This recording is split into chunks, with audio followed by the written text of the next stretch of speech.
Hey, welcome into Carpooling with Ben, folks. You know, everything is getting back to normal. We're moving towards that direction, and it's taken a little bit of time. Some of our nonprofit organizations or our community organizations have to, ramp back up accordingly. Big Brothers, Big Sisters of Rhode Island is one of those organizations because, for a while, they weren't able to have the bigs with the littles going out to the different, fun things that they would do. A lot of stuff was virtual, but now, ladies and gentlemen, it's back and she's back. She is Taylor Millspaugh from Big Brothers Big Sisters RI. What's going on? Thank you so much for having me. It's so great to see you finally. I know. And soon enough we'll be back in the car and we'll be having lots of fun with that. But talk to me about how you guys adjusted during the depth of the pandemic, when everything was really, we were in the temporary norm, as it were. What was happening with your organization? So, when the pandemic first hit, we had to unfortunately lay off 70% of our team. I was one of them. I must say, I learned how to bake some bread, learned how to macrame, but we really were able to use that time when we came back to just grow and expand. We've had every person that we've asked to come back has come back. We've hired all of our donation center team back, and we're almost at our full capacity on our program side. So it's been a big road, but we're doing great over here. How is it with the interaction with the clients, the kids that you serve? I mean, what did you guys have to do to kind of keep that program going? So we definitely had to innovate, and our matches are used to going out and doing fun activities out in the community. But the way that we switched was that they could connect virtually. And we did some fun things like virtual spa days or virtual cooking. It was a bit of a challenge to get people used to that because that one-on-one time is so important. But I am so excited to let you know that our matches are able to meet in person now officially. That is awesome. And, I think we'd be we'd be selling ourselves short if we didn't take some of the things we learned during the height of COVID and bring it over. So, there may be times I would imagine that, that perhaps a big can't necessarily meet up with a little, or if there's those off weeks, perhaps a virtual visit. Is that something that's going to be, still kind of incorporated in a small way into the program? Oh, absolutely. We have realized that you don't always have to be in person. We've learned that with our staff and with our matches, you can still have that connection.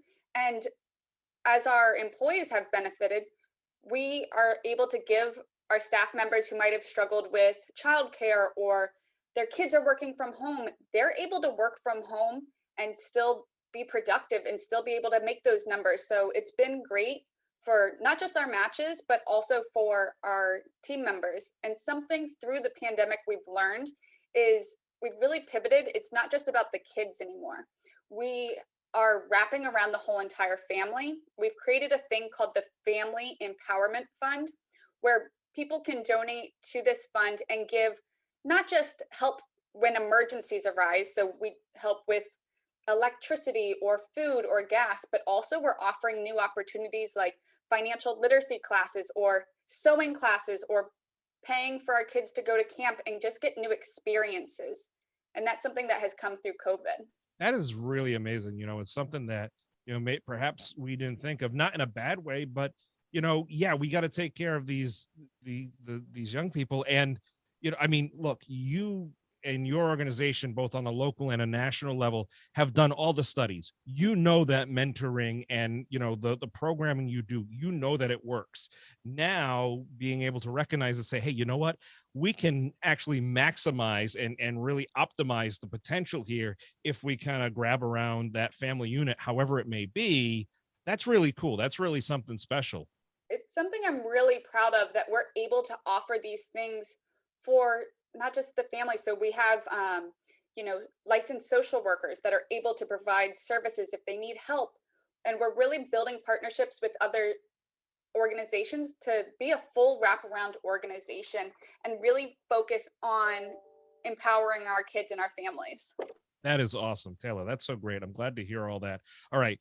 Listen, as always, your organization would not survive without the that green stuff, that money.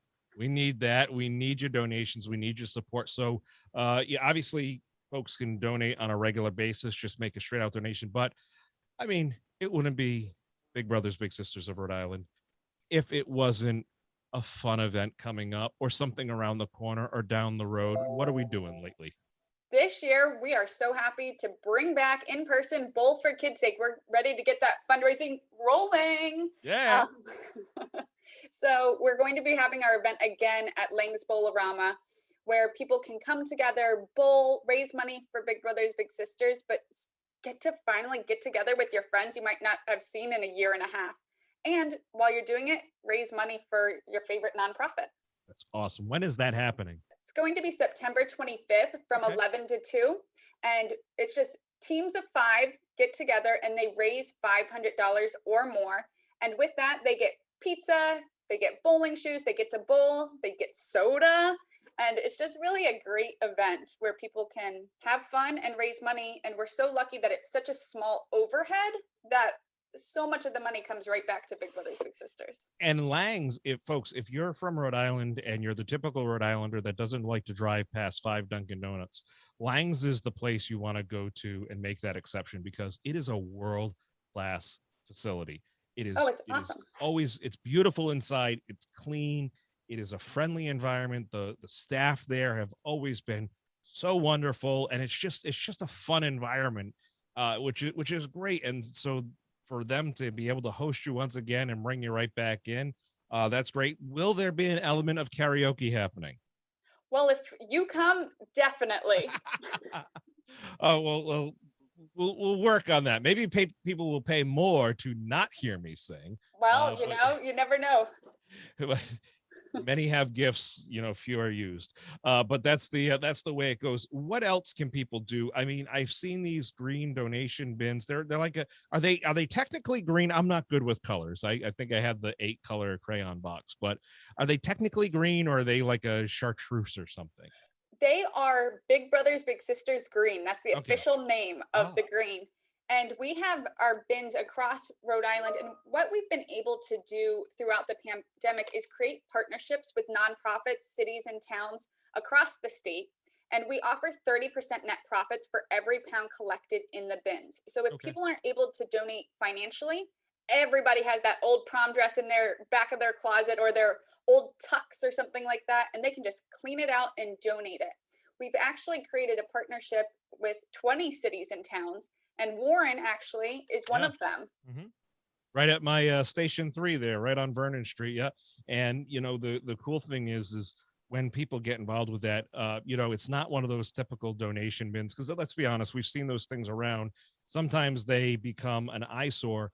Your staff was there one of the days I was at the station. The gentleman with the truck couldn't have been nicer. He was right there making sure everything was tidy. It's rapid response. They're right there when they fill up or just checking to make sure, because let's face it, when items go in there, it's great that they're in there, but for them to really work for, Big Brothers Big Sisters of Rhode Island, they need to get to your processing place, which is right there in Cranston. They need to be gone through, and they need to be it needs to be directed to the right area. So that's a really cool thing. If people want to get involved with that, or organizations or property owners want to get involved in that specific program, who should they be talking to? Is it you, or is it somebody on your staff? They should reach out to me, the Queen of Thrift. That's right. We were able to give $100,000 away last year to our nonprofit partners during a pandemic. And this year we're slated to raise even more. Okay. So if people are interested in hosting a bin, like you said, we clean it out regularly. We all sign an MOA, which says, hey, we'll pick it up, we'll pay you. It's really above the board. And we make sure that we pride ourselves in keeping our bins nice, because at the heart of our agency, it's a mentoring program. So we definitely want our bins to look nice. So they can email me at taylor@bigsri, or they can also just give the agency a call. Awesome. And then if people want to sign up now's the time to be signing up for the event, the bowling. Now's the time. Where should we be going online, or is that like because that's a more that side of things we can do virtually?